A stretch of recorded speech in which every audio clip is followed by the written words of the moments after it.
Então, galera, o barulho da motinha tá aí, ó. Camisa do pistão toda arranhada, toda machucada, né? Cabeçote mais ou menos, certinho. Guia de válvula tudo no lugar, tudo correto. Mas o cilindro, não sei se você consegue ver aí, não tá focando muito bem a minha câmera,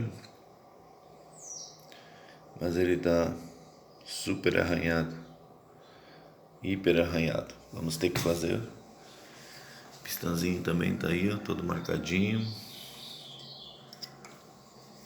todo surradinho. Deixa eu focar aqui pra você ver. Vamos dar um talento, depois a gente volta mostrando como que ficou. E aí, pessoal, ó, continuidade da Titanzinha, da fanzinha que tava batendo lá. Agora cilindro retificado, pistãozinho novo, os anéis já trocado. E agora a gente está no procedimento aqui de assentamento de válvula. Vamos dar um trampinho aí para ver como é que vai ficar o bicho aí.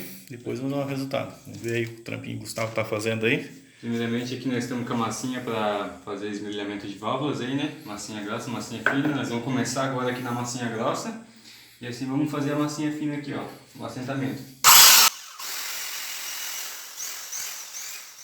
Aí, galera, finalizando a motinha, então a fanzinha aí que chegou com barulho para nós. Vamos testar agora. Tô aqui com o meu colega de trabalho, Gustavo. Vamos pedalar para ver o resultado desse trampo aí.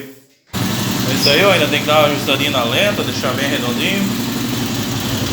Satisfeito com o trabalho, sem nenhum vazamento, sim, sem nada, né, Gustavo? Nada. Beleza?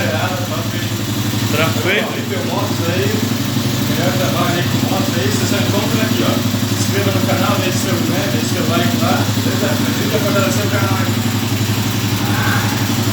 Isso aí, galera. Um abraço, até a próxima.